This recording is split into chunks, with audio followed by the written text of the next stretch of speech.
good evening, good day out there to you all, and welcome to this special edition on the Magulification Week with Professor Hannington Mubawa from the Rapid Africa Plan. How are you all doing out there, my dear people?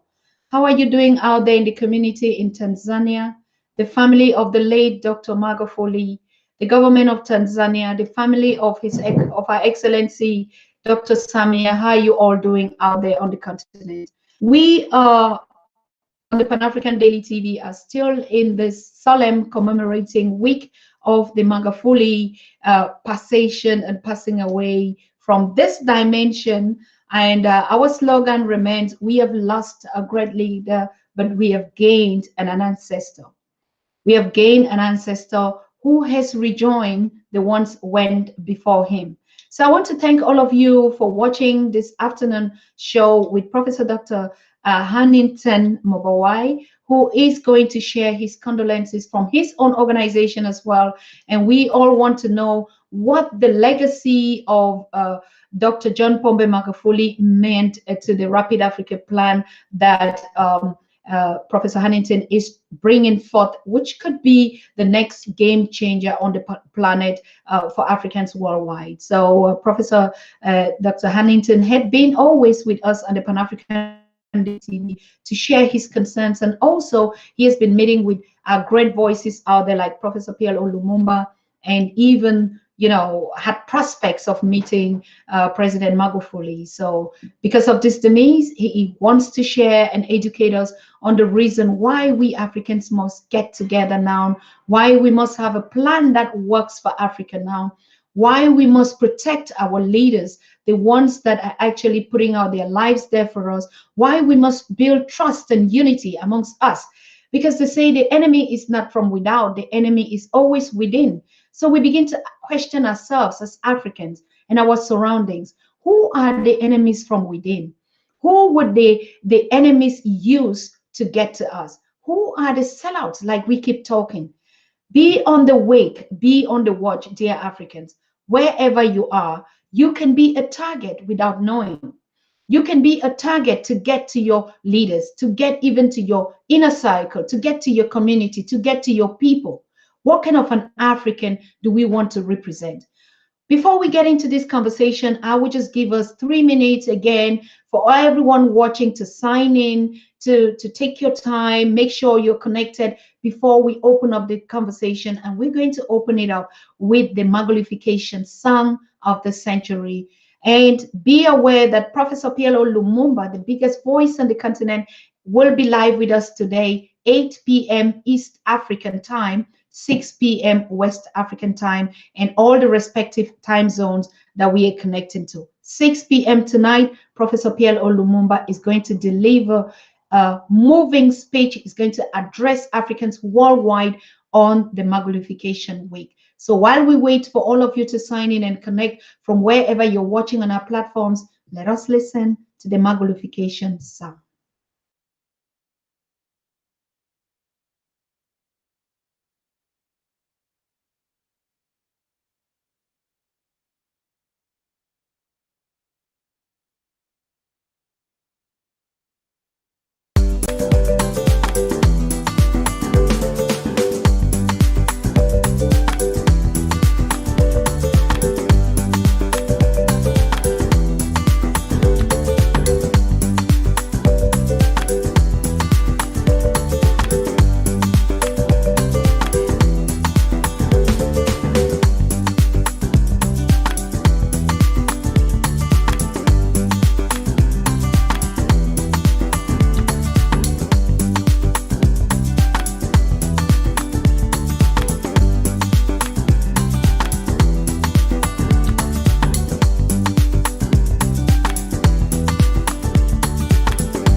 So, yeah, thank you so very much, family. Thank you, all of you watching on the Pan African Daily TV YouTube channel. And I know most of you that are following the YouTube channel are watching from the Caribbean, from Haiti, from Brazil, from Mexico, from Venezuela, from the Americas, and wherever all of you, and from Europe also. But particularly those that are watching on our Facebook pages, like the PLO Lumumba Foundation pages, and all the other pages, Pan African Daily TV pages, are watching from the continent. And we want to salute and greet all of you that are watching, even on the Susan Tata official page, mostly around Europe and on the continent, and all our platforms. I know you can be watching also live from Kenya on DJ Aisha's page right now, or on Patrick Kasurim's Global Village page. We want to salute all of you wherever you are connected, wherever you're watching on Maponga Joshua's page. We want to greet all of you out there in South Africa and Zimbabwe, and thank you for showing your solidarity to the people of Tanzania. This is the spirit of unity and love that His Excellency Magufuli stood for, and there is no better way for us to express it here on the Pan African Daily TV in collaboration with PLO Lumumba Foundation, in collaboration with ADDI and all our platforms. We want to thank you all for being here on time. We also want to thank you for your feedbacks and your condolence messages, and all your comments and your questions, and all what you want to see the Africa that all of us desire for us and our children. It is a wonderful time to be alive now. It is a wonderful time to be an African anywhere on the planet now. This is your time. This is the miracle time for the continent of Africa and the people of Africa. You have seen how the world is struggling to deal just with a pandemic that was not even caused, by Africans or any other. But the world is fighting hard. Europe is still not getting a solution. Is there locks up, ups and downs? The Americas and even on the continent, the world pandemic is putting people and continents and races to the challenge. And now, you African people, this is the time for you to pick up your continent, design it. This is the time for you, an African, to believe in your strength, in your power. This is the time where it is not about how poor you are, but it's about how smart and talented and I don't know, and enough. I can say how enough you are as a citizen and a child of Africa. So there is nothing that you can regret. Our leaders have taught us the way. Magufuli has paved the way for all of us. He has showed us that we can make it, that African can make it. That whether you are poor, you are not poor because you're born poor or because God made you to be a poor person. No, you are poor just because somebody said you are poor. And so he refused that term for you, an African, to be called a poor person. So you are not poor, and you can never be poor because you belong to the continent that is so rich, filthily rich, and flowing with milk and honey and whatever thing. Sunlight, you have it. Energy, you have it. Minerals, you have it. Resources, you have it. Natural nature, beauty, animals, everything, you have it. What is it that you don't have, child of Africa? Nothing would stop us from being what we want to be. That is the message today from Pan African Daily TV. And now we have our guest in the studio, Professor Hannington Mubawa, and we salute you for being with us today, Excellency. Good afternoon, sir. Thank you very much, Dr. Susan. I'm very excited on one point today to be on this show because it is our door into our struggle and our salvation and our way forward. So we want to thank you for having us here. And it is just a sad moment for Africa today. It is a terrible moment for Africa. It's a time when we reflect and say, what is going on in Africa? What is going on? Our tears, we haven't even finished wiping our tears. Dr. Jared Rawlings, a few months ago, last year, he passed away. And now we have a great hero. Think about this. Think about some arrows in a circle, each one facing one way, and then you just get this one arrow that shoots out of the circle, and the arrows, all the other arrows begin to follow. They get excited. Now we are out of this prison, we're going somewhere, and we've been led by this arrow, and all of a sudden, somebody shoots down that arrow. And then the whole journey begins again to find another arrow that will then lead the rest of the arrows out of this circle. And I think this is the state that we are in today, with the passing away of a great hero, a great revolutionary. The person that has categorically said there has to be another way, and it is possible for us to do stuff. And then he gets on and does it. Despite all the forces, despite all the speeches about from other nations that are saying the West is doing this to us and other countries are doing this to us, but he went and did it within the 5 years. So here, on behalf of the Rapid Africa Plan, we are really saddened. And as far as the Africa Plan is concerned, we are on a journey. As you know, that we launched in July this move to begin the journey, or the 40-year journey, for the industrialization of Africa. It may not be clear what is going on, because God is putting the pieces together. There are people that are ready, there are Pan-Africans that are ready, each one in their own mission. And our mission as the Rapid Africa Plan is to bring with an umbrella system. And in that process, we are supposed to go down into Africa and begin to deal with the leadership. I was in Tanzania in December with that proposal, and hoping now I was only 10 days, in fact, I was only 10 days to go back to Africa. And I was going to go to Tanzania first, and in fact, station in Tanzania, and then move to other places. And this indeed is a blow to that journey and that mission. I want to thank you. We are really saddened. And I want to say to the people of Tanzania, this is a terrible state of affairs, where you wake up and somebody has knocked your knees. But I want to say, God does things for a reason, for a purpose. It doesn't matter how painful it can be. We still have hope. We are together. We are rallying together. We are rallying behind the direction that is set. He has shown that it is possible. It is doable. You can rise up. So I want to say peace to the people of Tanzania, and give encouragement and blessings and hope to the new leader that has taken over the baton. Thank you.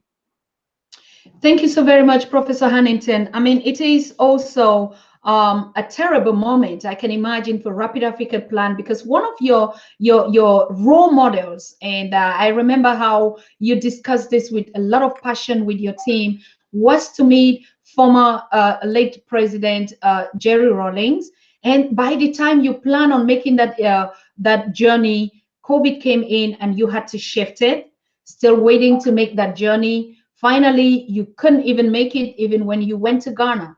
And now the next step that you had to do was to meet His Excellency late former President Magufuli of Tanzania. And now this one too has left. Now, what is it? What has changed in the Rapid Africa Plan? Because these are really role models that you had made them at one of the advisory board of the Rapid Africa Plan. This must be very terrible, isn't it? Well, it's really, really tough. One of our organizers, Sim, Sim, who organizes all these meetings for us, and he organizes all the operations. He called me and he said, "Are you sitting properly?" And I said, "What's going on?" He said, "I want to tell you some bad news," because he knows the impact. And he said, President Magufuli is no more. And just as what happened with Dr. Jerry Rawlings, you get like, it's like somebody has give you a big blow in your stomach, because the right now is we are planning to go back. You know, the President Magufuli of Tanzania was our target, and we were very close to have a meeting with him. And this is what happened with, Dr. Jerry Rawlings. We only 3 days, we had a 3 days appointment, and he went away. But I want to say this, that nothing has changed as far as the Rapid Africa Plan, because we have a saying in my country that when the host leaves, in other words, when a leader leaves, he leaves another. This is a struggle. In a revolution, you don't stop. You don't stop. The next people step up. At the Rapid Africa Plan, there's a growing movement where we are saying, let's have a focal point of the forces of Africa.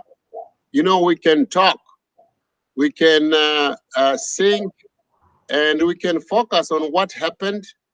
But unless we have a bias for action, unless we start doing something, nothing is going to happen. That's why on our team, we are on the ground and we're moving.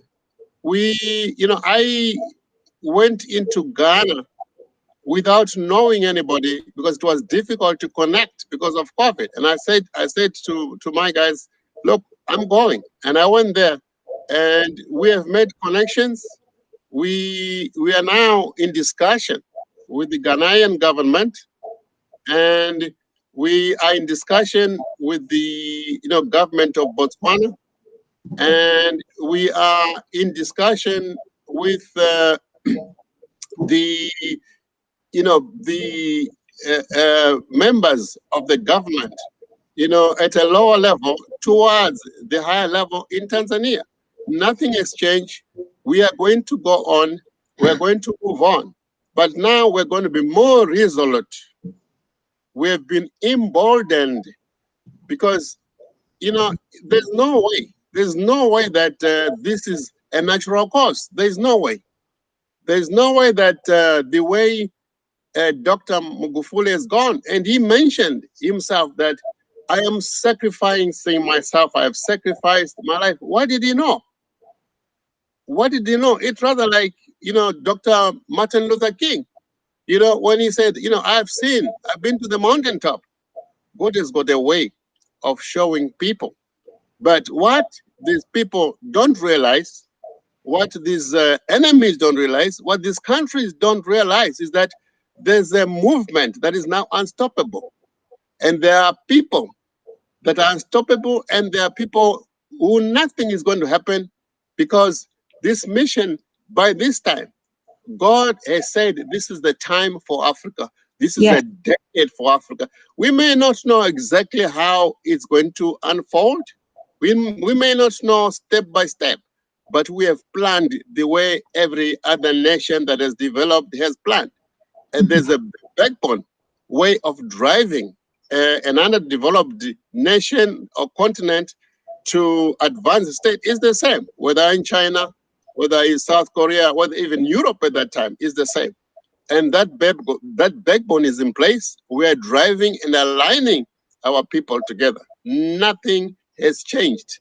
And we are in a time and a space where no person, no nation, no force is going to overturn the momentum of Africa. It's a decade of Africa, and the next decade, and the next decade, and the next decade. And by 2060, by GDP terms, in other words, by our production processes and our services, what we sell per year, by 2060, we are beginning to lead, even China. By 2070, Africa will be leading with 3 billion people. 3 billion people eating, which is bigger than any other. Even China will probably be about 1.5 billion people. So there's no competition there. Africans have to get ready that it's our time to lead, regardless of what pictures other nations have painted. We say we have awoken. We will not sleep anymore. Thank you. Thank you so very much. I mean, I'm so delighted, particularly these leaders that are signing in, like Dr. Tony Jaja yesterday from South Sudan was giving our young people this dream again. Like Martin Luther said, I had a dream. I mean, Africans, like you have heard it from Professor Hannington, you have a right to dream again. It's not just a dream that is far away. It's the dream that you dream today and you see it happening. Nothing is going to stop us. One goes down, everybody picks the barrel and move on. Now be ready. That is the message. Rapid Africa Plan on the His Excellency. I call all my guests, all of us are excellencies here. All our daughters are princesses. All our sons are prince. All our mothers and fathers are queen mothers. All of us are queens and kings. That is the kingdom, and nothing is going to change it. So you African, wake up. If you are not conscious yet, make sure you get conscious. Any of you that is already conscious, make sure you tap your brother and your sister and your community on the back and said, stop fighting. Stop fighting each other. Stop fighting the community. Stop fighting nations. It is time for us to unite. Whether we like it or not, our God, the creator of mankind, the creator of the powers that be, and the creator of the race of humanity in Africa is saying it is your time, and no one, nobody, no other force bigger than that will stop it. And we are saying it on the Pan African Daily TV every day. The voices of Africans worldwide, be it in the war zones or in any place on the earth. You as an African child, it is your time. It is your time. I go back to you, Professor Hannington. I mean, on the commemoration of, late President Magufuli, I mean, in state, we saw already 12 presidents, 12 head of states that attended that ceremony in this past days. And I mean, if we add one, even Her Excellency Samia was among, so there were 13 head of state. And now we know that we have 54 currently operational. So there was minus 31 head of state, whom we all know that definitely have sent in their motions of support and condolences, because we are Africans. It doesn't matter whether they were present or not. We know that they all support President Magufuli. And when one soul passes away, it is our responsibilities as Africans, because we're spiritual people, and that is who we are. So my question is, from this 13 head of state, this is already a big symbolic gesture to say we can start working, or Africa is already in the middle to say this 13 that were there were the ones that actually cherish the leadership and they look forward. Like the president of Malawi said it, we have learned how to downsize our economies, how to cut our expenses. Do you see it like that? Yes, indeed. This is the thing that, many people have been talking about this, and what they've talked about is the accomplishments, which I don't have to list today. But in summary, a man came with a plan. A man came with a determination, and he knew what to do. I mean, if you ask a lot of these other presidents, and maybe those who didn't turn up, if you ask them, how many kilometers of roads do you have in your nation? They don't know. President Magufuli, he could tell you, right, just off the cuff, what the road situation in kilometers or miles, depending where you are, he could tell you. And he could tell you how many miles they've now, built and what they're doing. He could tell you. Means he was a man who had his hand on the pulse of the development of Africa. And the leaders there are leaders that see it. And, psychology has got everything to do with it. So we have some leaders whose psychology has risen to see a picture of a great future, and they want that for their people. They have a thinking of what we call an excellence of existence. They believe that their people can have an excellence of existence. And they have seen it, that by cutting down, just cutting down the travels, $300-400 million, right? Uh, what can you do? I mean, if you went and borrowed 10-20 billion dollars, to do the infrastructure, you can pay off. You could pay off all that loans just from $400 million, and that's not the only savings that he did.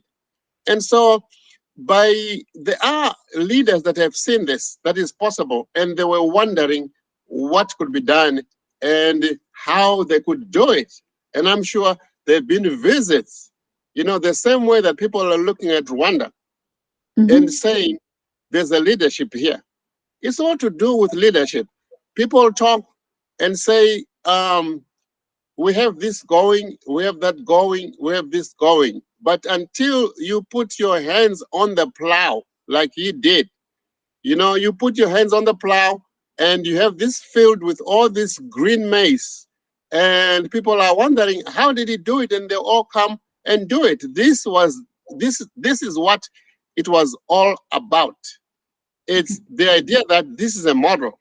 This is a prototype. That is why we at the Rapid Africa Plan wanted to come with those elements that are missing in Africa because of the hold that the IMF, the World Bank, United Nations, and all these beautiful sounding names are actually the enemy they're holding. The presidents of Africa, those that are ready. Now, President Magufuli was ready to move forward. Like the president of Ghana, they've seen it. They want it. They know what they want. And we are here to partner and to get it going. It is doable. It is possible. Other nations have done it, and we are here to do it. Thank you. Thank you very much. I mean, we saw a lot of powerful speeches, and we would be analyzing the speeches in the course of the month, the whole of April as well. Episodes will be coming up where we take one speech from one African president that was present, everything that they enumerated, everything that they said, they learned from President Magufuli, and follow up those speeches with their words and their actions in their countries to find out, actually, have they learned? Are they implementing something that, Africans can look up to? But one of the biggest things that I heard, and I'm telling you, it's so passionate, and Africans are actually like, wow, this is it. Imagine on his dying bed, when the vice president, the now president, Excellency Samia Suluhu, went to visit him on his dying bed, and this is what he said. Samia, don't worry about my health. Go check out the projects we promised to deliver to the people, and send my greetings to them and tell them I love them. On his dying bed, he said, don't worry about my health. Go and deliver the projects that we promised to the people and tell them that I am okay and I love them. What is that? What is that kind of a power and a magic? Knowing, as you said, that he was passing away, but just telling them, don't worry about my health, I'm fine, I'm going, but you do the job that we promised. While I was doing my research, with this idea of what is wrong with Africa and what can be done, one of the things that I came across is the idea that there are leadership styles. There's a leadership style that can uplift a nation, and there's a leadership style that keeps the nation stagnant. The generality of the people in Zimbabwe is what is called a subsistence leadership style in their psychology, in their thinking. Because they say that what you see on the outside of a man is what is in the inside of a man. Because your psychology is like a bus stop of the source of the actions that you are going to unleash or to execute. It all comes from where your psychology, your mindset, that's why they call it a mindset. You are set to see people as they are on the ground. Subsistence, it means every person for themselves. Whatever they get that day to survive, it's okay. So there are leaders who don't care about their people. You know, if we were to give $1 trillion to some of these leaders, give them $1 trillion, which is more money than they can start, and you come back after 10 years, the countries will be still the same. You know why? They'll say they don't need the money. Now, then you have a, a leadership style that is called existence. They have a psychology that says our people can have an excellence of existence. They can have a great life. And this is the leadership that loves the people, that believes that the power of the nation is in the people, that Yes. by developing the people, by empowering the people, they can become. And as each individual becomes, then the society becomes, the nation becomes. You know, it comes out of that love. Unless you love your people, you see, if you followed the speeches that he used to talk about, you know, I understand a little bit of Swahili, and I want to tell you that Tanzanian Swahili is a little bit tough. But of what I could understand, he was talking about the love of his people doing up. You know, he didn't speak in English, he spoke in his language. And if you go to Ghana, to Tanzania, everything is in Swahili. So it is the love of your people. When you have a love of your people, you now seek and desire, what can I do? And the way God has set the way to drive, or the way for a society to advance, is that when you identify what it is you want, and when you drive it, the people, the places, the things will start moving with you. Everything that you need is there. Everything that we need in our nations is there, but what is lacking is the clarity, the view, that the intuitive foresight that says, this is where my nation can be. It is doable, and this is where I need to start. Once you have that and start going, you know, the world starts going your way. You know, it's a principle, it's a system that God has put in it.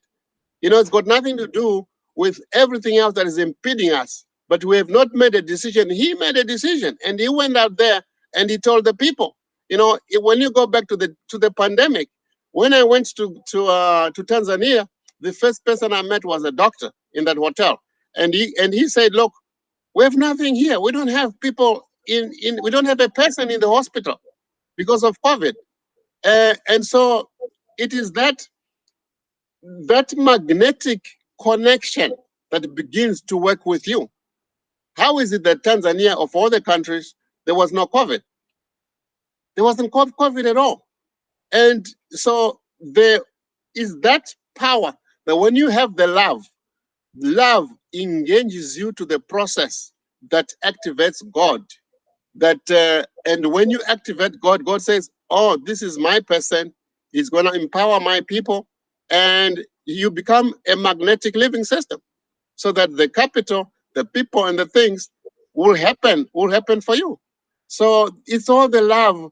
When you love your people, then you don't sleep, you don't eat until you have seen them rise, and you will do everything necessary, and even sacrificing yourself. Like you said, he sacrificed himself because he knew that it has to be done. The cost had to be set. So that love is the love that empowers. The love of your people is the source and the direction and the supply and the support for everything you need to do. Thank you. Thank you very much, Professor Hannington. And dear listeners, like I said before, 6 p.m. on point, 8 p.m. East African time, Professor Pierre Lumumba is going to address Africans worldwide on the Magulification Week and what we need to know and how we need to behave and where we need to focus and what we need to do. So stay connected and stay tuned. 6 p.m. Europe or West African time and 8 p.m. Mombasa, Kenya, and East Africa. Professor Pierre Lumumba would be joining us live today on this Wednesday to make his official address and on the situation. Yes, we have listened to this kind of a spirit of a leader that makes a decision, like you said. It came to a point of not only talking, but it came to a point to decide which way I go this way, but I know I'm going to die, or I don't go this way, I will still die. Whatever it is, I will. And so we see a president that put a country, take it and make it a turnover country in 5 years. 5 years. You're telling us the Rapid Africa Plan, if we are waiting up to 60 years, this is what we're going to do. What is the rapidity in it? Well, it's actually 40 years I'm talking about.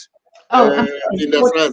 Yeah, Yeah, or but I 60 just want years. you to break down that structure because it's also not realistic to do it in less time, isn't it? Yes, we No, understand. no, no, it's not, because you see, the thing is that what ultimately drives the transformation of a nation is the skills of the people. Correct. Now, from where we are in Africa, when we have to set out an infrastructure of education. Look at Sudan, for example. We are starting afresh. And you know, in many African countries, I've seen places where somebody's 16 and 18 and they don't know what's going on. So Mm-hmm. it takes the preparation.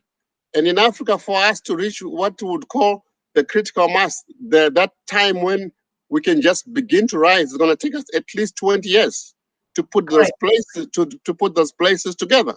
Mm-hmm. And so every nation that has grown from underdeveloped state, you know, I don't want to say poverty and poor and all that language that is not true. You Mm-hmm. know, the Africans are not poor and they're not in poverty. But to lift ourselves from there, the model is it takes between 30 and 40 years. And at Mm-hmm. that time, for those people that understand the numbers, by 2060, Africa is going to be at least 60 trillion by GDP, right? It's Mm-hmm. understandable because there's a trend. The mathematics show us that that is what is going to be.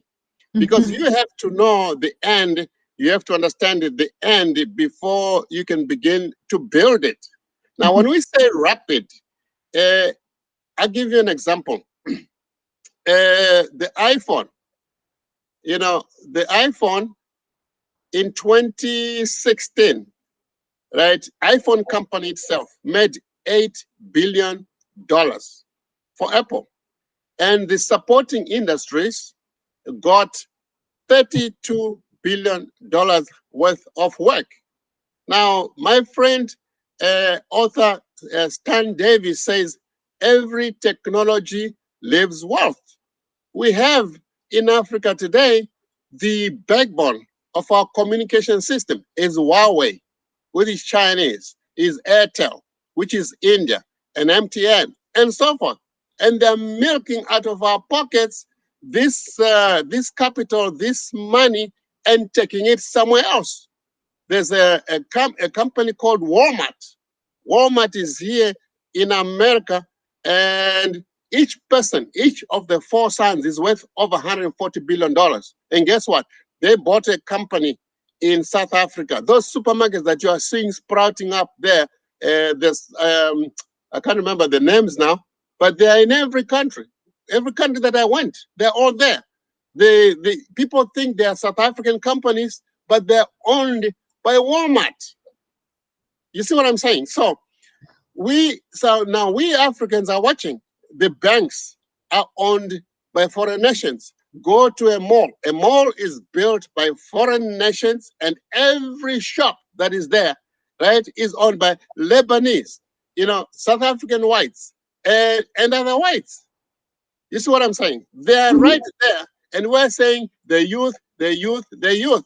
And speaking about the youth, we without a rapid upgrading ourselves, in other words, we need to lift ourselves in a hurry to catch up. We have missed 3 industrial revolutions.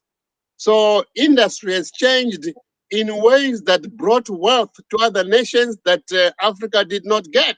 That's why when you go to other nations, you rush there, the social services there. People are living a good kind of life. So we have to kind of lift our people very quickly to that level where we can have access to everything: water, clean water, transport, energy.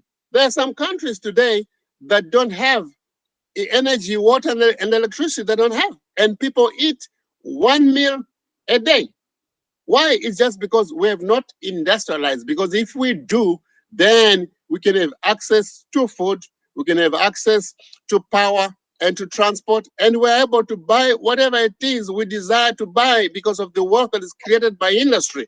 So unless we rapidly empower ourselves, and one of the things that we're not realizing, and I see people on these chat groups, Mm-hmm. the Chinese are there every day. There's hundreds and hundreds of Chinese. And these are Chinese coming from the street with no shoes. And they give them shoes and get on into an aeroplane and land. And they go, their mine. They're owning mines, they're running mines, they're directing our people in all the industries. When I went to Zambia in a meeting about energy, right? Energy, there were about 4 or 5 Africans and the rest were Chinese. A lot of the ports I was told there's around I think 30 something ports in Africa that the Chinese, after people fail to pay the loans, guess what? They are fully controlling at least 11 of them by about 2018 when I came across that. Now, if we don't do things rapidly, then what? If it's not rapid, then what? If it's not a fast track modernization of Africa, then what? In my book, I say, in the book that I wrote, I don't say my book, our book. This is a present to the youth. What if there. What if at my age, I can kick the bucket anytime? I can have a heart attack and drop, right? It happens. I'm 64 years of age. Never, don't let the looks fool you, like I was saying. But so we need to have that idea that we need to be rapid. But unfortunately, we're on 1,000 pages. We are not there together. Each person is standing here, each person is standing there. We need to be rapid. We need to find a way. We need to find the eye of the needle as Africans. The system has divided us. The system has left us in pieces, and the peace system is running our governments. The plans that are in these governments come from the United Nations through the Europeans, and the Europeans are funding everything on the African Union, even this African continental free trade area. Everything that when they do and when they have meetings and seminars, guess what? In big letters, supported by the European Union, and we are excited about that.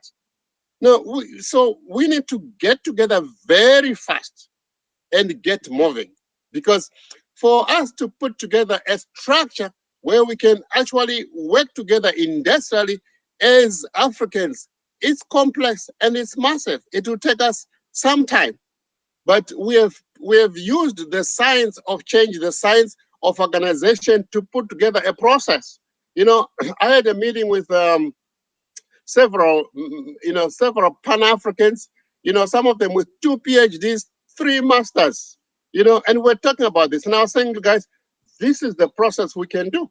It's possible, it's doable, but we need a sense of agency. We talk as if it's something that's going to happen next 10 years. We're going to sit down and do it.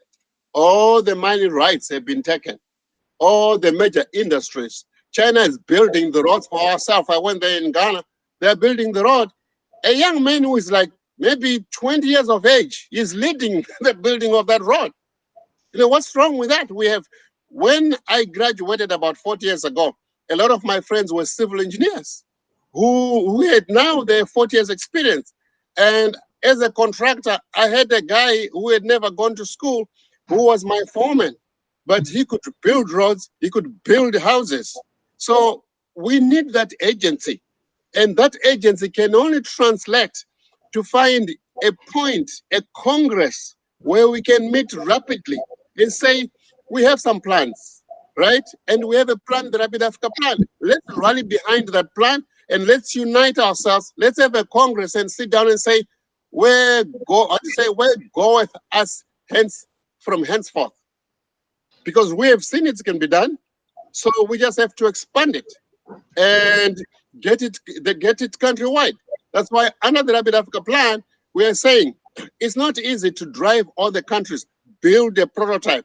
So we've identified 4 nations that we want to go there and build. Right now, we have a team of highly experienced professionals, in development, people who have run banks, people who have run planning departments. We're getting them together. And this coming from here, this coming from there, ADDI coming from there, Pan-African TV coming from there, Professor Lumumba coming from there. We now have to find a place of contact, because if we don't do that, then we must as well all go to the ports and wait for the ships to take us to China and be slaves and grow rice, because that is the reality of what's going to happen. Thank you. Thank you so very much. I mean, this is the spirit. This is the spirit. We want to give a shout out there to Black Raven. Black Raven has just supported us with $50 for our work on the Pan-African Daily TV. And you can support us, right? We have a GoFund link and a PayPal link. You're watching us from all the platforms to keep these programs running every day. Now we're even including more and more programs to connect and unite Africans worldwide, giving everyone the voice to contribute to build the Africa that we want. So thank you so very much for your support, my brother. I know you're always here. You're always just chipping in with your super chats, even though they're kind of like expensive, but we thank you for every support. Yes, and we also want to thank the Rapid Africa Plan, particularly you, Professor Hannington, and your team, and also a shout out there to Anu, who has been putting out the work on the background on the Rapid Africa Plan. And I also congratulate your vice president. Your vice president is also a queen, just like Magufuli, the vice president, which who is a Samantha. Samantha, we've had her here a couple of times. So that structure that you're putting out there sounds very, very friendly, sounds very people-oriented. That is the focus, people-oriented. And what kind of people? The poor. And that's why you're talking about the need for the longevity, so that every child on the continent can be aware of this plan. Everyone has the booklet in his hand. What is the Rapid Africa Plan about? And so the Rapid Africa Plan under Professor Hannington is working on that. Professor PLO is aware of that. Dr. Arikana is aware of that. All the think tanks, Joshua Maponga is aware of that. All the African think tanks. We are not going to get behind closed doors and hold closed meetings in the name of, what if I am killed because we speak openly? We're going to do it like President Magufuli did it. Now, the one thing that you mentioned, Professor Hannington, that I love what you said was like, he spoke in Swahili, but not just any kind of Swahili that you and me understand. You are a son of Zimbabwe. I know that. And yesterday we had a son of South Sudan. We also had a son, our young son of Gambia, and so we've been having these regions here with us. Tonight, we're going to have a great son of Kenya. Tomorrow, we're going to have a son of Nigeria. And on Friday, we're going to have a son from the Americas, Professor James Small.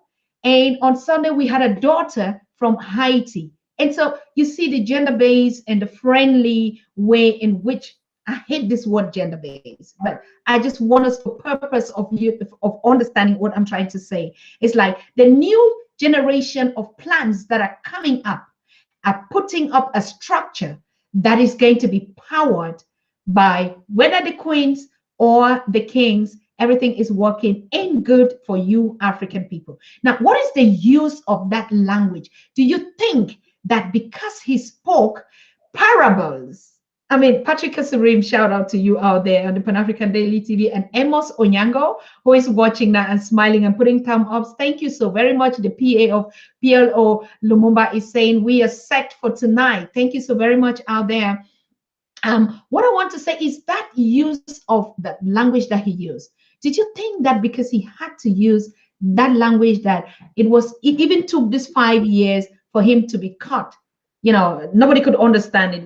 We're taking all his speeches and trying to even translate it is difficult. He speaks in tongues, in proverbs. What is the use of that to Rapid Africa plan? Is that not a way that we're saying that we need a common language because the enemy would understand everything that we're saying? Yeah, definitely. First of all, I wanna point out something that you said about, we are out here and we are saying, let's drive it. I had two members of our board come to me. We had a private call and they say, now this thing that we're doing, you think we can just go into Africa and do it? And how about and these Europeans and these Western nations and the Chinese, they will just watch us. What are we going to do about that? And I say to them, look, I had to die 1,000 times. First of all, around about 2008, when I began to see, a door opening, that something is going to happen, that we are going to get involved in this. I could not believe it. I could not think that I could get up and sit and talk in front of anybody at all. I just was not, I didn't think that I could be ready, I could be prepared to do that. And so I said to them, look, and then I had to die 1,000 times. I had to think, what the Chinese? What are these people? And all these people that have been killed, what is going to be like? I had to wake up every day and think about that. But one day, at some point, I said, there's a mission here. No, it's not about me. Uh, people die, and you cannot evade your death. And there's no freedom without sacrifice. It's going to happen. And then, and I say, in my case, I want to say that I'm here to stay. I'm here to see this transformation, going on. If I die, I'll rise again. And if I die, I'll rise again. And if I die, I'll rise again until Africa is transformed. Why? Because it is God that has set it to be. Now, the idea of the language, there are a lot of brothers that are actually working on the idea of one language. It might look like nothing, right? But everything is developing. Every person who is doing something is going to develop, and at some point, we'll have this umbrella plan where we all come here. But what the language has done in Tanzania, see, Tanzanian people are independent in thought. They are free. Whenever the people like the Indians that are there, they speak Swahili. The white people that are there, they speak Swahili. So there's a total freedom there when you are using your own language. And what they have shown is that a total freedom can happen. You have to be free. The language frees you to be who you are. If you go to France, they speak French. If you go to Japan, they speak Japanese. If you go to South Korea, and if you go to Mexico, they speak Latino languages. They speak habla español. Sí, habla español. So it's what it is. What's up with Africans? And when we have that cultural identity and cultural belief, even the production, even the industrialization, even the character and the types of the buildings that we put, then they take the character of Africa. So the language is our culture, is our identity, is that a needle that we just need to thread it, and it will make the government that we want. It's a decision that we must make, that we must stand and find a language amongst us that gives us our identity. When people come from these nations, they must learn to communicate to us in the language. I went to Mexico from here in San Diego. You cross over there, all the signs are in Spanish with no English. If you go to China, it's the same. So it's very critical. It's very important that we have it. And I'm just happy that I speak about 6 African languages. And I think, and I tell you, it helps. When I'm in Kenya or Tanzania or Rwanda, right? Mina sema Swahili mingi mingi sana. Thank you. Thank you. And I can't hear you. I can't hear you, Dr. Susan. I can't hear you. I don't know what's going on. Yes, I was also giving you my vocabulary of the Caribou and the Asante Sana and Salemo and all that I've also been learning. What do you think you can do? Asante Sada. Yeah, I think we are good to go, Professor Hannington. We're delighted to have you, big think tanks on the continent, reassuring the young people that are watching us, your children in the diaspora, your people out there that had been adopted as slaves and now given another identity. This is the time that all of us are coming and say, we have an identity, we have a continent, we have a culture, we are a race that are different from people. Look at our kinky hair, look at our color, look at our smiles, look at our how do I say, the loudness in our voices, look at our emotions. Yes. And so we are that, we are who we are. And so they can never cage us or transform us, but we've even learned a lot from the world. If you want to take about the diversity of Africans, I mean, there is no place on the planet that you wouldn't find an African, okay, because of slavery or mobilization or migration or globalization. We are the most powerful race of people that are found in any countries of the world. What does that mean? It doesn't only signify that we've been running away from our continent, but it also signifies the know-how, the power, and the skills that we've been able to learn from all these other nations and even their languages and their ethics and their culture. Imagine we would all bring all these things on the table and say you have an African that speaks Spanish, so there's nothing about Spanish that we don't know in Italy. So I think diversity is also one of the biggest achievements that Africans have gathered and the skills out there, right? And but now is the time to look inwards to bring every collection of our know-how, whatever thing that we have learned. I mean, we're thankful for this country, for these countries and these nations for whatever host and however they've impacted our lives. But this is the time to bring all the skills. What is Rapid Africa Plan saying? We are getting to the rapidity. What should the young people be doing now? You know, this is one of the toughest hurdle, that we have. Mhm. And we need to think methodically and we need to think strategically. You know, I say that, an idea is not a plan. A thought is not a plan. Mhm. There are many people out there that have thoughts that, kind of rot in their mind, as it were.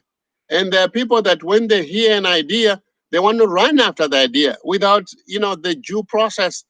You have to create it into a thinking, right? And then you have to take it to be the kind of thinking that can drive you forward.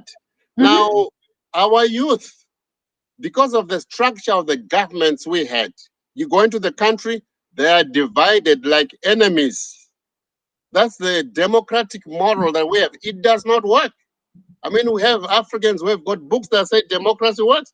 Democracy, as it structures, doesn't work because it has divided our youth. And then, so how do we do that?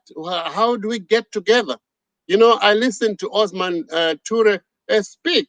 It sounds like to me that is the needle that God is raising, so that youth rally behind another youth who sees what is doable, who sees the change and has determined and has seen it clearly and is working it.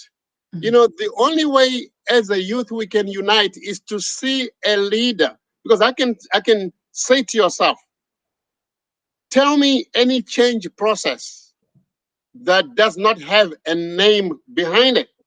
Mhm. People think we need to have some think tanks. Think tanks don't transform anything. They make it run smoothly. They manage, they lead, but it takes a person, a leader, and that's what we must look for. Mhm. We keep thinking there's going to be somebody else. There's going to be somebody else, and we keep looking for perfect people. So we have a person in the form of Usman Tora, for example. is capable. Now, the youth at the universities, the youth in their countries must transcend the idea of the party. And one of the key things that the youth must understand is that the model of government we have will not bring or build a new Africa. It's not going to happen. Science says you cannot you cannot create change by fighting the existing reality. You create a new reality that makes this one obsolete. So the youth have a mandate. They have a duty to understand that we must go behind a leadership. We must go behind, first of all, identify that we have a plan, we have a vision, and we have a plan. They must look for where that vision is. They must look for where that plan is. They must look for those leaders that are creating that direction and have the means in their hands that they're holding and they're driving, like the Rapid Africa Plan. The Rapid Africa Plan, we have right now, we have two phases or two structures. Number one, we have people that are now connecting with the youth. We even have a youth congress. Under the movement, there's a part that is led by the youth. On the Rapid Africa Plan board, we have more youth than the older people because it's their generation, it's their job, it's their enterprise, it's their future. So we have this movement and we have a lot of youth coming in that are excited and say, wow, there's a plan. All we hear is talking. There's actually a plan. And people are now coming. A critical mass is forming. And we are putting together a movement where we're saying, look, let's have a key number of institutions, Pan-African institutions, maybe 6, maybe 10, and have our first mini Congress where we call another 10, 20. And there we support the youth and build the youth and agree that we want to build an Africa. And to do that, let's define what we want to do. Let's define the vision. Then let's define the concept of intent of what we're going to do to get what we want to do done. We're going to start right there and give it to them. And I'll tell you something that you mentioned about the diaspora everywhere.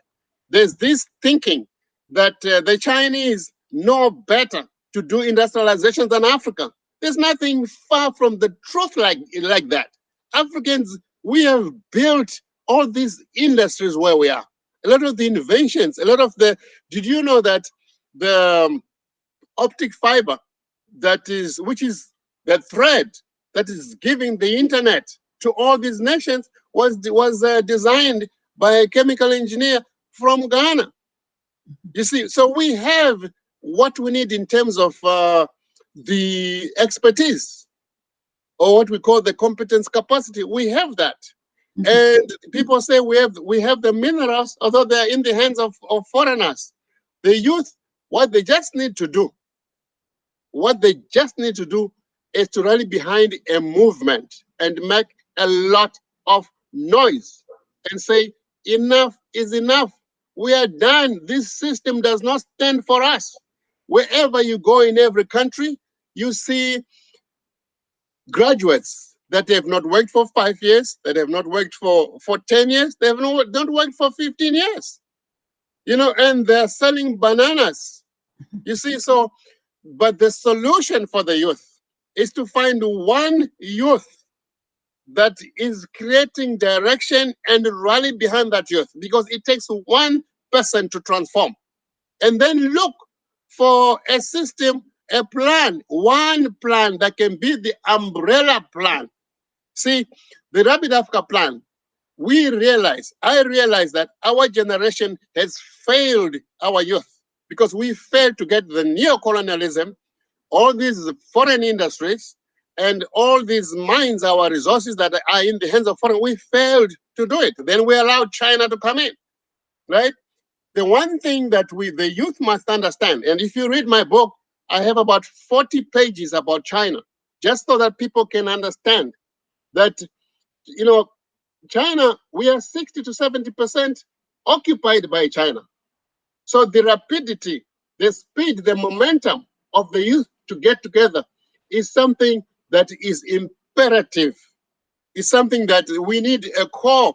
I say the message to Tori that to Ture and our generation, let's rally behind a leadership and create a nucleus for the youth and create a system now with technology of spreading it to the to universities and wherever they are, and say we have ADDI driving, we have the Rapid Africa Plan. They are not different. They are not different. The thing is, the Rapid Africa Plan is creating an umbrella process that has a capital map that is going to support the industrialization. And we're saying, let's start with one country, get it moving. Let's go 4 countries, get them moving while we prepare, while we unite. By the time we're united in the next 5 years, then the template for the massive fast-track industrialization of Africa begins to unroll. We have that for you. We have the thing for you. We have the process for you in all its phases, structured to detail. Or the way I like to say, it's structured to the janitor. All you have to do is to unite. We hand it to you and you run. Then we people, whatever kicks out, whether it's a heart attack or or a car accident or whatever, or we are, or we are liquidated by the systems. Or Be ready. Be ready. The system is there. So it's very critical. That is the biggest problem on Africa. That is the biggest challenge. Then we also have people of our generation. This one has this. This one has this. This one has this. And each one thinks, I got the best side of the apple. The apple is the same, but this one is biting here. This one, look, my side is the best. No, listen, let's sit at the table. Let's cut this apple. Let's eat it together and move forward. Now, another thing, another problem that we have in Africa is this idea that, see, I come onto the scene, right? I went to school, self-school, the Institute of Human Emergence, which I started to study, and I learned stuff, right? But there are other skills I don't know. Maybe I don't know how to communicate. Maybe I don't know how to say or do things in a certain way. You meet an African, they see that and they let go. They're looking for perfect people. It's not going to happen. You have what you have. Let's have that. The idea of a rolling stone, gathering moth. It means that if you see me and I say I have a plan, right? And if I see you say, hey, I have this about education, I have this about energy. Let's start rolling together. We don't have that. You see? So the youth need to unite, and our people need to unite. We're only 1,000 pages. Unless we have an umbrella plan, and I said the way the Rapid Africa Plan is structured, there's not 2 ways about it. There's no other way. There's no science that you can come to break it. It has been done scientifically, professionally, and technically. And it's umbrella. It's already there. The youth unite, and while they're doing that, we, the leadership of the older generation, the PLOs, the Dr. Cow, and yourselves and others, rally down behind the Congress very fast, and let's map out a way forward to help our youth. Otherwise, they're going to be on these ships going to China and going to build rice and suffer a consequence that has never been suffered, and an occupation of Africa, and suffer a suffering, a destitution that has never happened. They're coming and taking our people from the villages. They're buying everything, and they say, we move you from here and we give you a job. And the next time there's no job, there's a robot, and you have lost your home. What are you going to do?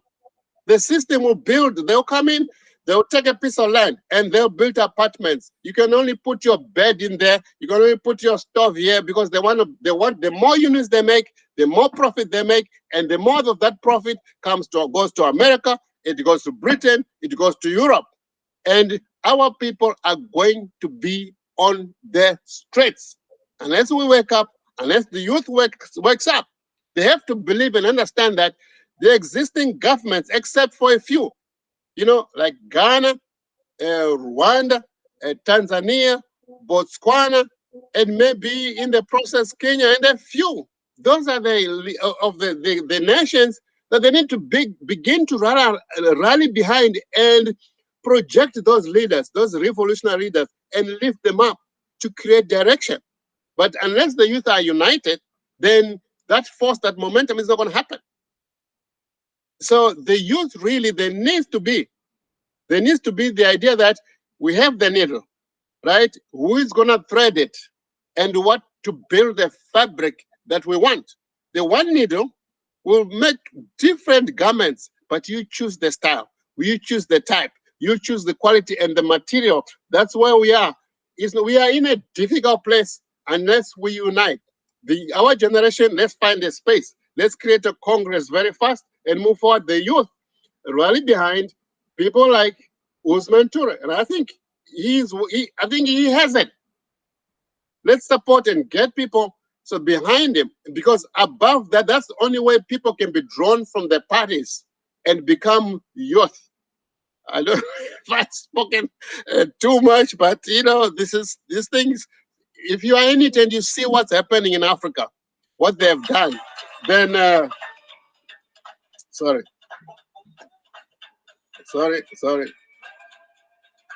Okay. Yeah, if you are in Africa, if you are on this journey and you see what is happening, the Spanish are coming in, the Turkish are coming in, the Lebanese are coming in. Everybody's saying it's our time. The Europeans are coming in. Everybody in a different way. We heard that at the Africa Union, the Europeans are not coming through the Africa Union, to train soldiers. Who do we want to fight? To train the armies? Who are we to fight? What security do we need? We don't need that. They're creating this for us. And unless our youth understand that there's this speed, this unity is so critical. That's why I want to spend time talking about it, because this is the platform that we have, unfortunately or fortunately today, that something needs to happen. It needs to happen very quickly. And Dr. Susan, you have had so many people come here. You have seen how qualified our people are. You have seen how determined our people are. People must rally behind ADDI. People must rally behind the Rapid Africa Plan, the Pileo Lumumba Foundation, and this direction that Osman Ture is doing, and many others. And let's all go towards one place.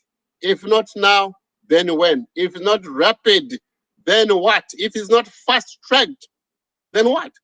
Thank you. Thank you very much. Of course, it is a concept and it is the content and it is the fast track which we are on today. And I want to thank all of you that are watching. I want to thank your comments also, but particularly those that are donating to the Pan-African Daily TV and this program. I want to give a shout out to Freddie Lucas from the UK that just supported with £5. £5 is enough big money. I mean, why we talk about the billions and this, we start with the $1, we start with the £1, we start with the €1 to put a funding and a projects for ourselves, just like you were saying. If we look at the Walmart structure, and we want to start also with the community projects don't require a lot of money. It just require a couple of 10 people coming together, putting in their resources, and they can create a supermarket in every corner in the community.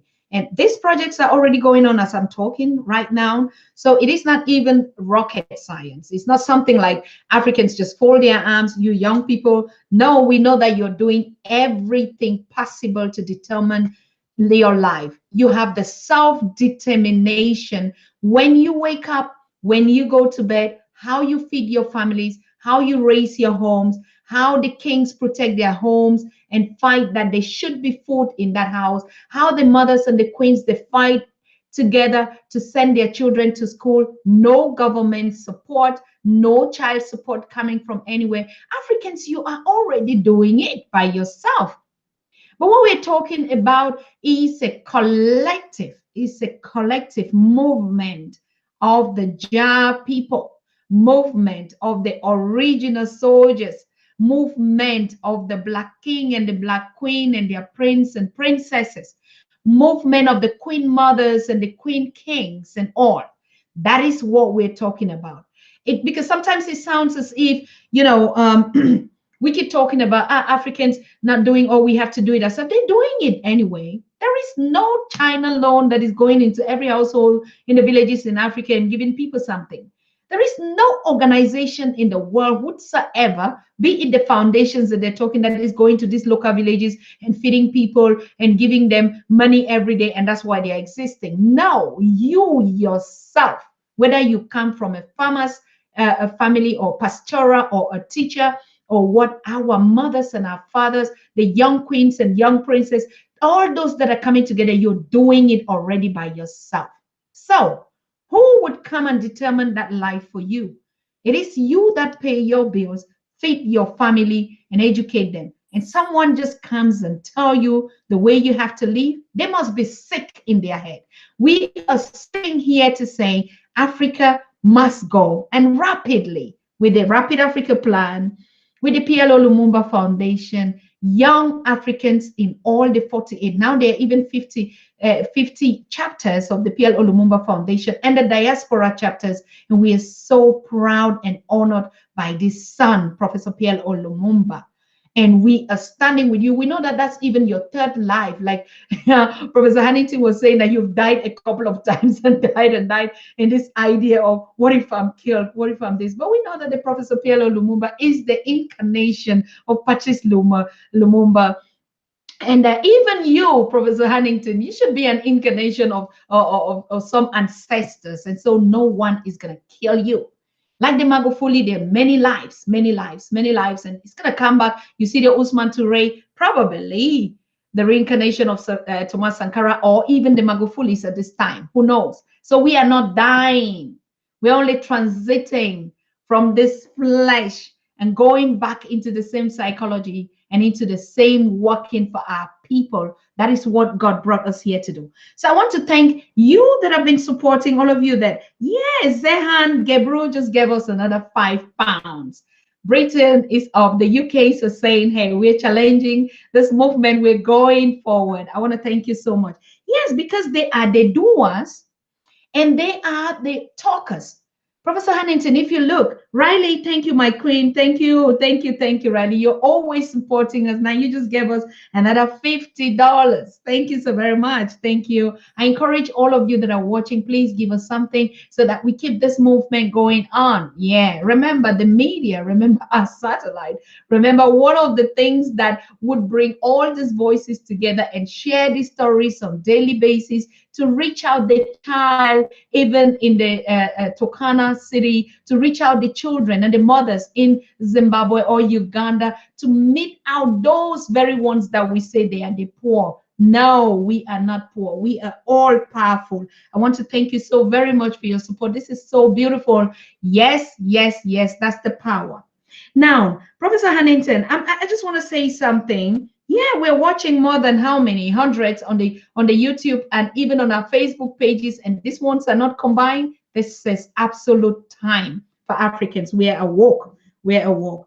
I want to remind you again. Thank you, Lawrence Afasino. You just gave us £10 from the UK. Thank you so very much, my brother. Thank you for supporting us. Yes, we're gonna stay here every day and break these stories out to you and bring tough die-hard people like Professor Hannington from the Rapid Africa Plan, tough die-hard people like Professor Lumumba, tough die-hard queen like Dr. Arikana, tough die-hard young people like Usman Toure. They're going to stand up and say, you know what, we are taking that bullet right in front of them. We're ready to die all, but we stand for the love of our people. It doesn't matter the still amount, we're going to go further.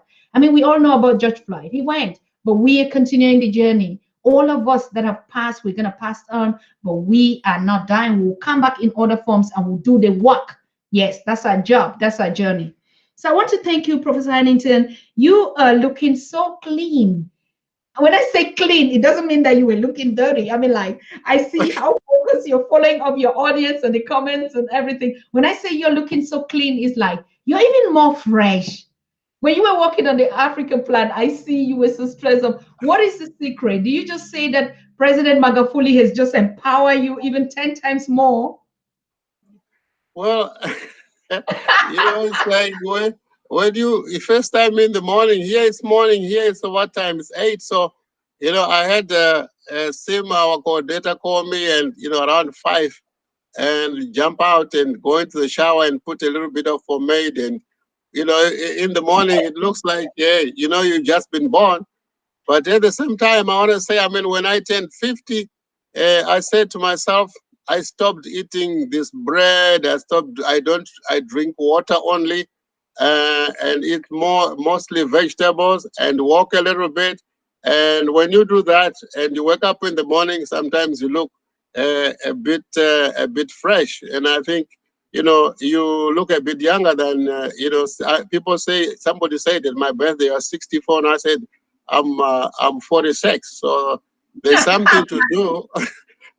There's something to do, about pushing this mission, and we thank God for it. But generally, is to do with God. And when you have a passion for something, Absolutely. When you have when you're a driving something that you love, that you like, then you get excited, and everything, the way you look changes. So if you were to hang around me and you with me, and you think, oh, this person sometimes talks or doesn't talk, but when you have the thing about Africa, we are very clear, and we see this right there, doable, and we're now driving it. And now we've got the, what do you call it, we have our hands on the pulse of the fast track industrialization of Africa. I think that makes someone excited, and when you look at them, you say they are looking good because of that excitement. Thank you. Thank you very much. Of course, yes, like you say, we don't grow old. We just looking younger every day. I mean, that's one of the powers that you Africans, we're not, how the other race looks at us and they can't even guess how old. Like me, I'm 28. You want to doubt? Prove me wrong. So it's that power. It's that power. It's as if God created us and even compensated us. And so sometimes they even just don't really know how old we are. Yes, because we are young the way we look, and we stay young because we're happy people. That's the secret. We're happy people until all this foreign and people who don't mean good for us start saying that we are looking cranky and ugly and stuff. Everything is about us has always been done by someone who doesn't ever love you. Look at your color, they say you're black.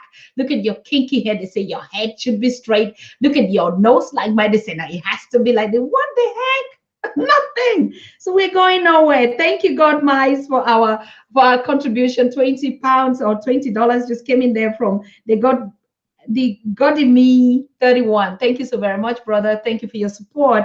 And if you're out there, I want to remind you again, 6 p.m. 6 p.m. Europe or Central Europe time or West African time, 5 p.m. East African, no, 8 p.m. East African time, which is 5 p.m. GMT. Professor PLO Lumumba is going to address Africans worldwide on the Pan African Daily TV on Magufulication Week. So stay put. I hope you're already sharing this information in your networks, in your groups, in your campaigns from North, South, West, East, and the diaspora. All of us have to rally here. We all know that Professor PLO Lumumba is one of those voices that met with former president, late Magufuli, and they shared a lot. We'll be streaming the speech before he comes up live today after the conversation with Professor Hannington for you to just hear even the things that he said after the meeting with him. So we have one of the last testimonials that met him that could speak and say, yes, I was honored to even meet this now ancestor, and he gave me, we don't know whether he gave him something. And that's what we want to find out tonight. So make sure you make it a date. Make it a date. Tonight is the night. And now you see Professor Hannington just came to warm up the show and say, yes, all of us are here. We should be ready because the Rapid Africa Plan is ready for you young people out there. There is no need for you to not believe in yourself. There's no need for you to be on that boat sinking in the oceans, running out for something that is just an illusion. There is no need for you young women to cross out to the Arabian countries to look for jobs and you're raped, you are adopted, you are killed and dumped, you are mistreated. There is no need for you, an African child, to go to China and you're beaten on the street, you're treated like a subhuman. There is just no need for this generation. We all did it. But now we're saying, you know what? Stay where you are. You are sitting on the diamonds, on the gold, on the platinum, on everything. So we're so happy to have Professor Hannington here, encourage us, motivate us on this week of the Magulification. And like we say, we have the doer and the speaker in Magufuli. How do you identify both? Professor Hannington. I mean, we saw that he was one that spoke around, encouraging his people. He was more internally focused. What the world say was not really that much, but what he thought was right. So he was more of an internal president than an outside president. Now, how do you combine these two of somebody whom we knew less, but now we're knowing everything about the good deeds that he did?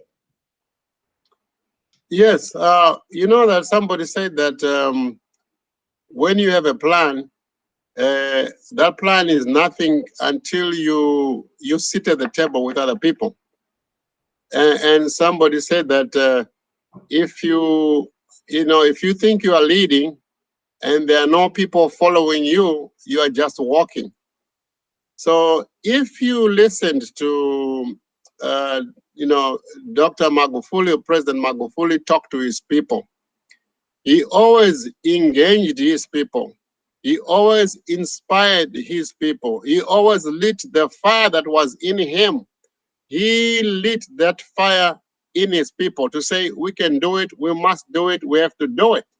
And so, unlike a lot of leaders, they talk and they say, yes, we want a great Africa. They go to the African Union there, which is paid off for by the Europeans, and that African Union building, which was built by the Chinese, and the meals that they're gonna eat are all paid for by the Chinese and the Europeans, and even the cars that they're driving, they got some kind of a grant or donation that is building those cars that they're driving, and that's what they are. They're in that days.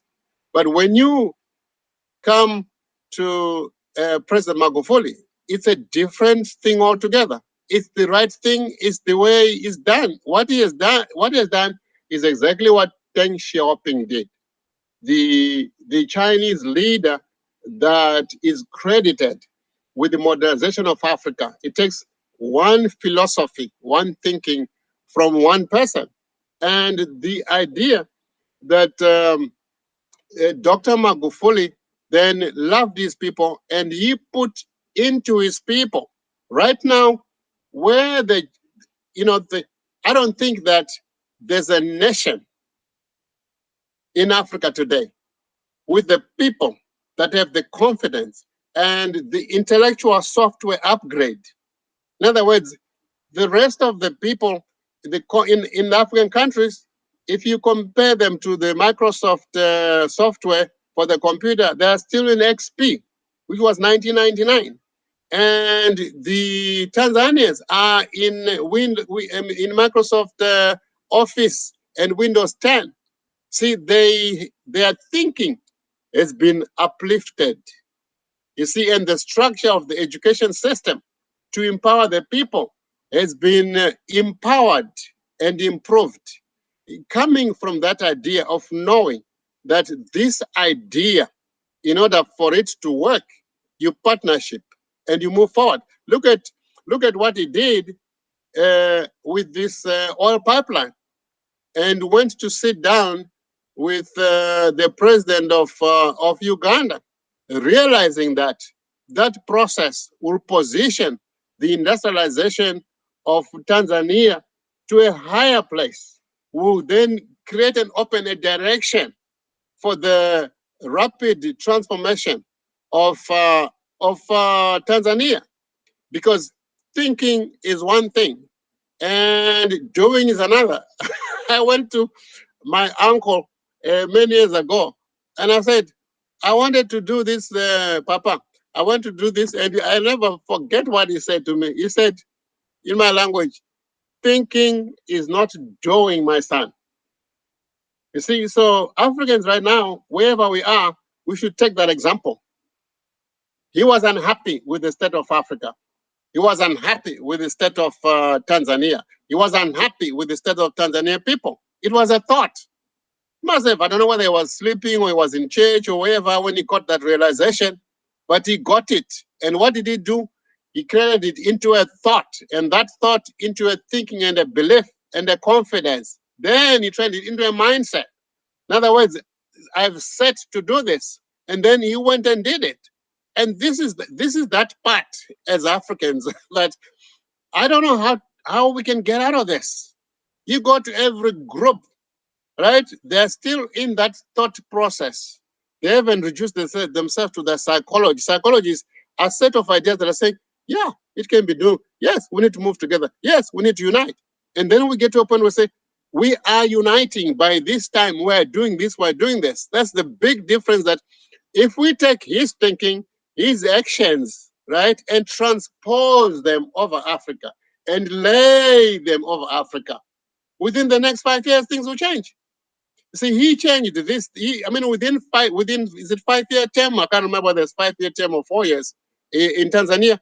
The changes that he made are immeasurable. And now compare this. When after World War II, the whole of Europe was destroyed, and by a seed fund that came from America under this General Marshall. Now, within 5 years, the industry of Europe was greater than by 35% from what it was.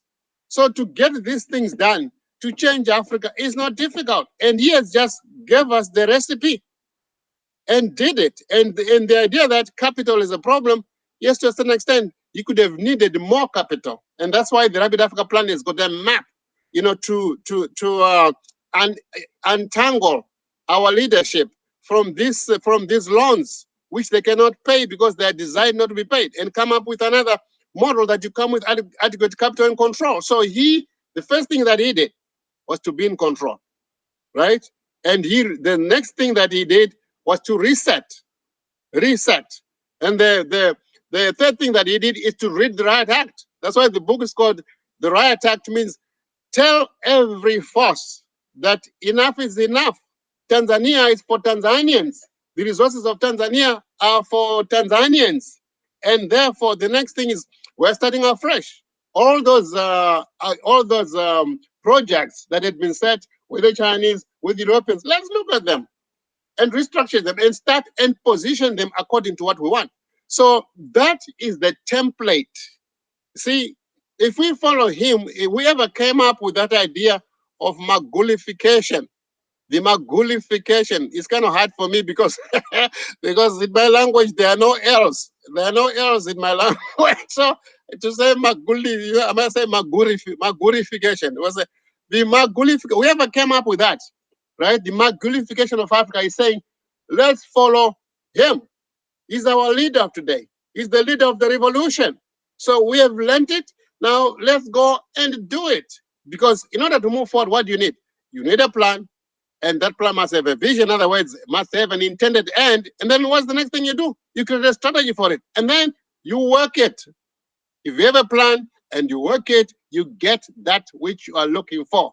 But the rest of us, we're just talking. The Westerns, oh, slavery, 600 years. Oh, yeah, they did this to us. Oh, they did this to us. Let's look the effect. What is the effect of racism? What is the effect of this colonialism? What is the effect of the... So what? Get up, create a plan, have a vision, and work the plan. That's what that's what Dr. President Magufuli did. So Magulification means Africa wake up, have a vision, reset Africa, detach yourself from this foreign entanglement of hundreds and hundreds of institutions that have been in Africa, but our people still live in shacks. Kwame Nkrumah says, we don't live in shacks by choice. It's been structured like that. When the British came into Ghana, what they did is they put you in power, and then they come in and said, this is what you can do, this is what you can do, this is what you can do. so that we can give you this money, right? So the situation has not changed. But unless you wake up and magulify yourself, you can magulify the nation, and you can magulify your mind, and you can magulify your heart. And when you magulify everything about the way of driving Africa, Africa will be magulified, and Africa will be a great nation that we are all looking for. It's about action, my brothers. It's about the bias for action. It's about learning from a man who thought, right? Who thought, who decided, who chose, and acted. Thank you. I can't, for some reason, I can't hear you again. Okay. We are rounding up. No, I was just saying thank you so much for your energy, and we're rounding up this conversation now because we have to all get a fresh bath maybe, and all of us have to drink some water and get seated waiting for the most the address of Africans worldwide that we're waiting coming up shortly with Professor Pielo Lumumba. And so I want to thank you so very much, Professor Hannington, for sharing this wonderful time with us. We would like to follow up on the Rapid Africa Plan after the Magulification process is off and we start putting all these pieces together. So we want to thank you for being here. It's been a pleasure. And yeah, and before you go, I just want to say we're completing the Magulification song. Now we've been hearing the melody, and now the voices are coming in pieces. I'll just give you a second just to listen. The first voice that dropped in, a couple of days. Thank you. Magufuli, yeah, yeah. Magufuli, yeah, yeah. Magufuli, yeah, yeah. Good. So that is just a piece of cake dropping out this song. It is a project from the Pan African Daily TV called The Royal Treasures featuring Ghetto Kids. And this song is going to be a jingle for the decade to come, for the generation to come. And we call it the Magulification song. I already start introducing all the melodies of the song, and now the voicing and the pieces start coming. They are young queens out there on the continent that are saying he was just everything to us, and they're putting a beautiful piece out there that would be danceable. It's the vibrant Magufuli that we're going to experience, and that we're passing on this knowledge not only in words but in music, in food, in everything is going to be about Magulification of Africa. Like you said, the new Africa, the wake up Africa, the saints or the lords or the kings that pass away in liberation of Africa's people. It is our time. So thank you so much. One last word as we separate from you, Professor Hannington. Well, first of all, I want to thank God and your parents, your mother and your father, for raising you in the time that you were born. If you were born 60 years ago, we would have missed you. If you were born, if you're born now, we have missed you for the time that you were born in the right time. This station is going to grow, because when you start something, you don't know the steps. The people are there. And I want to say in Africa there, whatever it is that you're thinking about Africa, be sure of what it is you want to follow. You don't have to copy me. You don't have to copy somebody else. Let the voice that is speaking in you build a picture of it. When you do it and you start moving, the people, the places, and the things will start moving with you and will meet you in proportion to that momentum that you create. But the key thing, my brothers, is to believe in each other, is to respect each other. When you go in my travels to engage the African governments, they won't listen to me. They won't listen to us. They don't believe. They say we want homegrown solutions, but they're not ready. So we need to get together and very quickly, and so that we can go there and say we are here. We have our own plans. We have our own ideas. We have our energy. We have everything aligned together for us to take the place. And if not now, then when? There's a rush that is required for us to unite wherever you are, one way or another. Thank you. If not now, then when? Then Rapid Africa Plan. Thank you. Amen. Yes, the Rapid Africa Plan, the umbrella body of Yeah. the rapid transformation of Africa. Yes. It's scientific, it's professional, it's technical, and has been planned to the T. Thank you. Thank you very much. Thank you. Yes, and we wish you goodbye on your work, and nothing is going to happen to you. You're not going to fall down like a candle. No, not even COVID would see you. We send you all our blessings, and we know that one dies and it takes another decade. So he has sacrificed for all of you, all of us, and we are going to take that mantle. So thank you so much. Thank you for being here, Professor Hannington. Thank you, Dr. Susan. Good afternoon. Yes, thanks. Right, Good. thank you. Hey, thank you, all of you that are watching from these different platforms. Like I said, we all have to make a break now, and we meet ourselves here in just by my own time. We're meeting ourselves in 2 hours or 1.5 hour, which is 6 p.m. Europe, 1 hour 15 minutes, I think. Yes, and in the UK, it should be 5 p.m. UK, 5 p.m. GMT. And all of us are meeting here again. Let's just say in 1 hour 15 minutes. So you just put your clock wherever your own time is. We have to make a break now. Means that we're going to be playing the song, but we also play the speech of Professor Pierre Lumumba when he visited His Excellency late Dr. John Pombe Magufuli, and they had this discussion. We'll just play that short speech, and then we would take a break. Take a break means we're going to sign out so that we can recharge again to be live when Professor Pierre Lumumba is on. Good. So I want to thank all of you that were watching. And one thing, I just bring greetings from His Excellency, the Tanzania Ambassador in Europe, Germany, Dr. Sela Abdallah Posi. He is so moved with the way the world has celebrated the life of Excellency Magufuli. And he addresses his thanks, and I mean, he's just more than humbled and say, in the name of Tanzania, and Our Excellency Samia has sent him, they even send us the official picture and the program tomorrow. But one thing is very certain, His Excellency Dr. Posi, the Tanzania ambassador in Europe and Germany, is going to officially address his thanks from the government of Tanzania and the people of Tanzania to all of us on the Pan-African Daily TV and Africans worldwide on Saturday. Saturday, 3 p.m., just like today, His Excellency is going to be on to address that thanks for all Africans that have supported Tanzania during these times. It is a very humble and a noble thing, and I think they're doing it so right. And we are honored that he's coming here to share their appreciation and thanks for all the things that we do. And I mean, Africans worldwide doing it by themselves. So yes, like I said, let's take a break and we will be back again live in 1 hour and sometimes, okay, in some couple of minutes.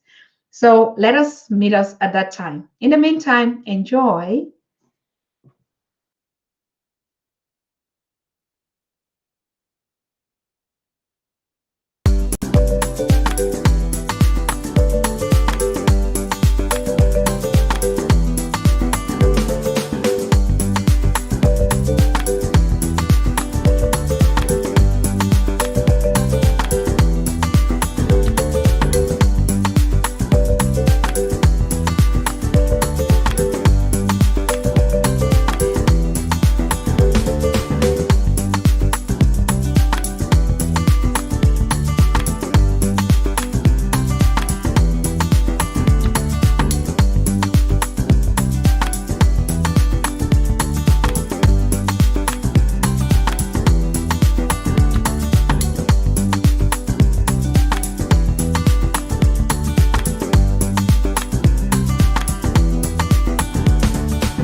Let me say how glad I am to have had this opportunity to be invited by President John Pombe Magufuli to have this conversation. I was already in Kenya and I got a phone call to come back, and I did. And he is the first president in this continent who has taken the step to invite me at a very short notice to have a long conversation on Africa. I may have met other presidents, but this is unique. Unique in the sense that I've had the opportunity to have a conversation of nearly 1 hour with President John Pombe Magufuli. And what amazes me is the president's ability to explain in detail many of the things that have happened in the last 4 years in this 5th administration of the government of the United Republic of Tanzania. We have talked about what has happened in the area of infrastructure, what has happened in the education sector, what has happened in the health sector, what has happened in terms of international relations. And what has come out very clearly and what has impressed me is that the president has the pulse of the nation. He knows what is happening. He is able to state in detail what is happening in Iringa, what is happening in Mwanza, what is happening in Chalinze, what is happening in different sectors. And his appreciation of the fact that going forward, Africa can only realize her potential if her men and women are dedicated to do things that are in the best interest of the society. Some of the statistics that I've got from him, that when he assumed office, there were 20,000 ghost workers, 14,000 workers who did not have qualification. Once you have removed all these individuals from the payroll, that releases money for utilization in sectors that will benefit the society. I've also learned that in Tanzania, public workers now receive their salaries on the 23rd day of every month. And that is amazing.